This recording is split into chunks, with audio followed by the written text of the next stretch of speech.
Asambleísta Enrique Herrería.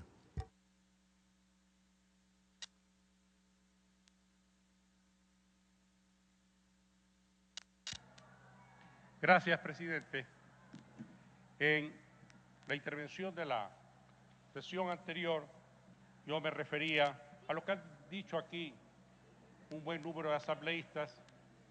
Esta ley intenta justificar un problema creado por el gobierno nacional cuando, sin razón alguna, dejó sin efecto los permisos de operación que había en los casinos, a su vez también de las salas de juego que no tenían permisos del Ministerio de Turismo ni estaban incursos en sus reglamentos. Bueno, pero ya eso de ahí ha sido suficientemente debatido y expuesto con toda claridad por los asambleístas. A mí me preocupan algunas cosas adicionales, señor presidente y honorables legisladores. Los proyectos de ley en materia económica urgente responden a necesidades de todo el colectivo ciudadano del país. Benefician, por parte de esta acción emergente del Ejecutivo, a un daño que ha ocurrido en la sociedad para repararlo o para prevenirlo. Esto es lo primero que debió haber observado el Consejo Administrativo de la legislatura, que aquí no habían los requisitos para haber calificado como económico urgente este proyecto de ley. Y si lo pasó por alto el Consejo Administrativo, lo procedente era que la propia comisión lo observe para impedir de que esto llegue al estado en que se encuentra actualmente.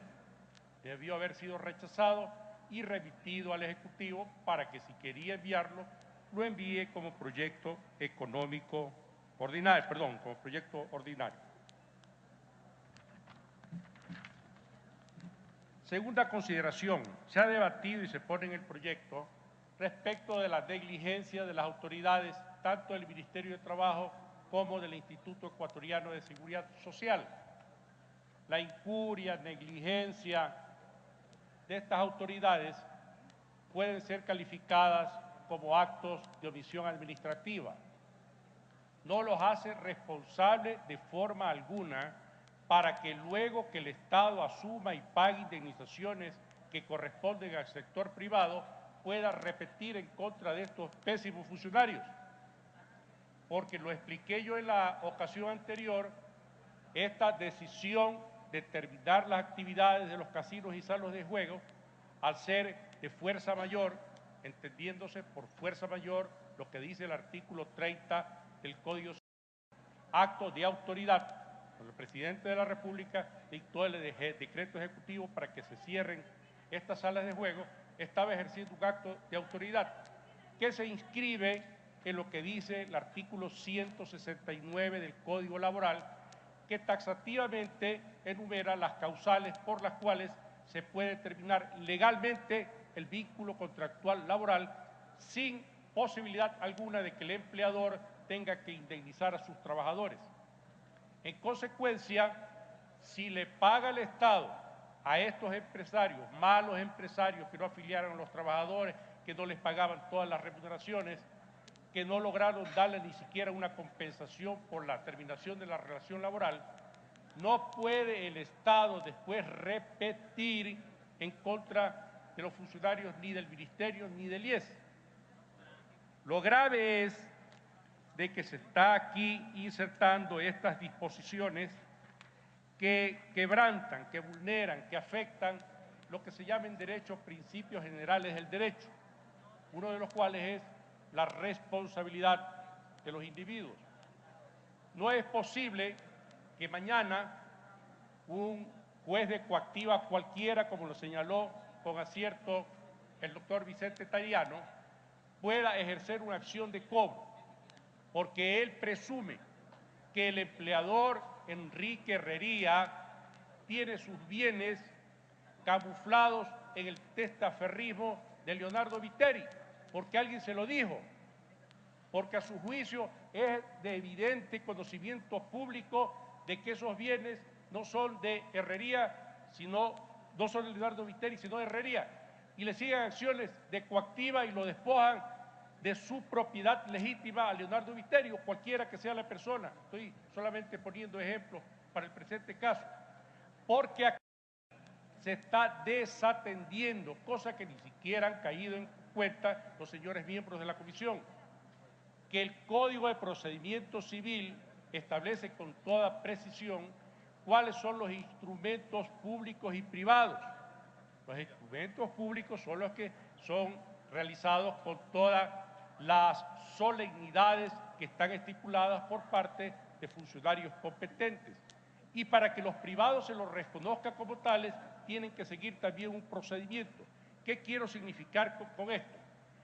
Que para que se determine la propiedad de bienes muebles o inmuebles, es imprescindible que exista prueba fehaciente.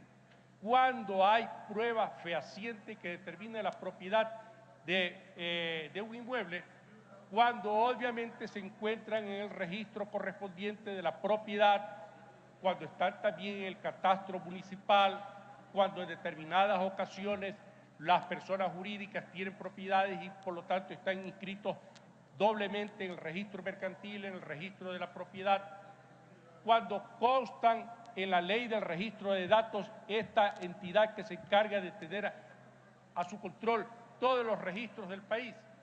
Solamente en esos casos se puede desprender que alguien tiene la posesión legítima con ánimo de señor y dueño. Es decir, son propietarios y ejercen el ejercicio de ese derecho.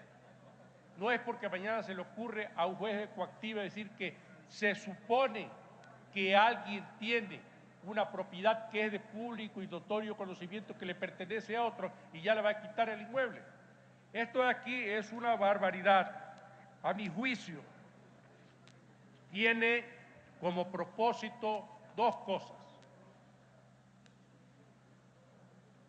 La primera, camuflar en la equivocación que cometió el gobierno nacional cuando, sin estar debidamente inteligenciado el propio presidente de la República por estos incompetentes asesores jurídicos que tiene, dictó el decreto ejecutivo y dijo, se cierra todo, y todo el mundo a la calle sin saber que las consecuencias eran que eso justificaba el despido intempestivo sin lugar a indemnización para los pobres trabajadores.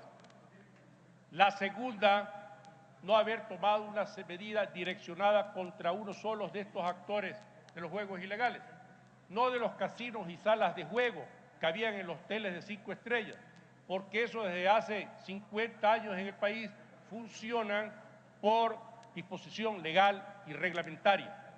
Tenían que haber cerrado esas salas de juego que no estaban amparadas en la ley correspondiente, en la ley de turismo y los reglamentos correspondientes. ¿Por qué no se lo hizo? Ya aquí hemos expresado suficientemente, porque los señores de la empresa Invermoon tenían compromisos políticos con funcionarios del gobierno, con parientes de los funcionarios del gobierno, con asambleístas, financiaban campañas, hacían fiestas en sus locales para personas del gobierno. Bueno, eso lo conoce todo el Ecuador. Pero la segunda es más grave. No solamente que se intenta camuflar esta, para decirlo menos, grave equivocación del gobierno nacional, sino de manera particular pone una espada de Damocles sobre todos los empleadores del país. Y no me voy a referir únicamente a aquellas empresas que tienen grandes activos o 200, 300 mil, 2.000 trabajadores. Para el trabajador común y corriente, para el empleador común y corriente, para el artesano, para el pequeño industrial, para todas las personas que con esfuerzo han construido las pymes del Ecuador, para todo el mundo. Esto se inscribe, esta nueva ley, igual que la ley de comunicación, el Código Penal, el Código de la Democracia, la ley antimonopolio. Todas estas leyes tienen el propósito de conformar un gobierno totalitario en el más puro fascismo. Ese gobierno que dice nada fuera del Estado, nada contra el Estado, nada sin el Estado. Nosotros estamos abocados si esta ley se pone en vigencia para enfrentar días peores de los que estamos enfrentando, con un presidente irascible, que le gusta intimidar, que rompe la Constitución, que la interpreta a su libre albedrío, que lanza de nuestros contra todo el mundo, con una Corte Constitucional que ya ha reemplazado las facultades de esta Asamblea Nacional. Ya no es esta la Asamblea Nacional la que decide si nos levantan o no nos levantan la inmunidad parlamentaria. Atribución privativa y excluyente de este organismo parlamentario, igual que todos los organismos parlamentarios del mundo desde hace un milenio. Ya la Corte Constitucional es la que resuelve por nosotros si nos vamos o no nos vamos a la cárcel. Y resuelve también la Corte Constitucional si expide o no expide normas que también son facultades privativas nuestras. Bueno, quiero terminar para decir que esta es una de las peores leyes que hayan pasado aquí por este Parlamento, con el inocultable propósito de tener como perro en canoa a todos los empleadores del país. No saben en qué momento se les vira y se ahoga. Esto de aquí va a sentar un funesto precedente, porque vamos a estar sujetos al de cualquier juez de instrucción, que también, como se lo señalaba aquí, puede ser un abogado contratado por cualquier entidad pública que tenga intereses muy particulares, que va incluso hasta a chantajear a los empleadores, porque caso contrario los despojan de sus patrimonios sin derecho a reclamo. Gracias, señor presidente.